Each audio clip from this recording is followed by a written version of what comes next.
দর্শক, 2 ম্যাচ হাতে রেখেই রাবেয়া নিগারদের সিরিজ জয়।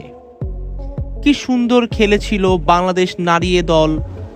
কলম্বোর পি সারা ওভেলে প্রথম 2 টি-20 অনায়াসে জিতেছিল বাংলাদেশ নারী দল। কলম্বোর আরেক মাঠ সিংহলীজ স্পোর্টস ক্লাবে আজ তৃতীয় টি-20তে দারুণ লড়াই করেছে শ্রীলঙ্কার মেয়েরা। ম্যাচটা শেষ পর্যন্ত 10 রানে জিতেছে বাংলাদেশের মেয়েরা।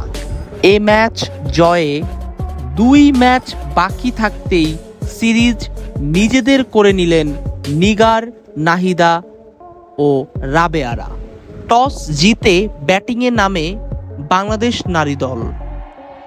9 উইকেট হারিয়ে তারা করেছিল 97 রান। তবে ব্যাটারদের ব্যর্থতার দিনে দায়িত্ব নিয়েছেন বোলাররা। মারুফা, নাহিদা, রাবেয়াদের নিয়ন্ত্রিত বোলিংয়ে লঙ্কান মেয়েরা 8 উইকেট হারিয়ে তুলতে পারেন 87 রান। দর্শক, এমনই তো হওয়া উচিত ক্রিকেট খেলা। যখন ব্যাটাররা খারাপ খেলবে তখন বোলাররা ভালো খেলবে, আবার যখন বোলাররা খারাপ খেলবে তখন ব্যাটাররা ভালো খেলে বোলারদের সেই খারাপ জায়গাটা পুষিয়ে নিবে।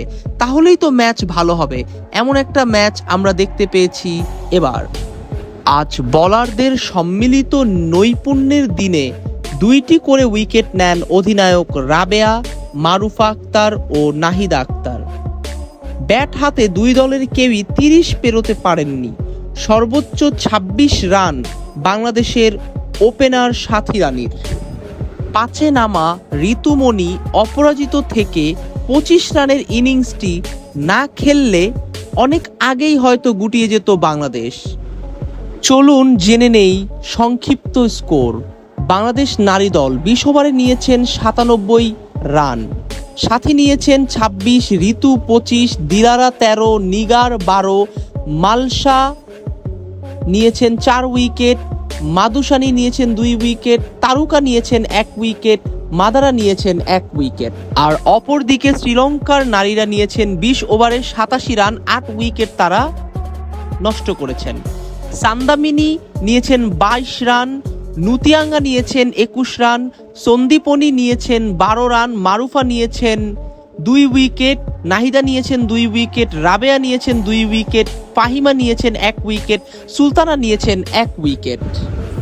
এভাবে করে ফলাফলটা দাঁড়ায় বাংলাদেশ নারী দল 10 রানে জয়ী হয় এবং তারা শ্রীলঙ্কাকে 10 রানে হারায়। দর্শক, আজ আপনারা কারা কারা এই ম্যাচটি দেখেছেন তারা এখনই কমেন্টস করুন এবং আপনাদের কাদের কাদের বাংলাদেশ নারী দলের খেলা ভালো লাগে তারাও কমেন্টস করে আমাদের জানান।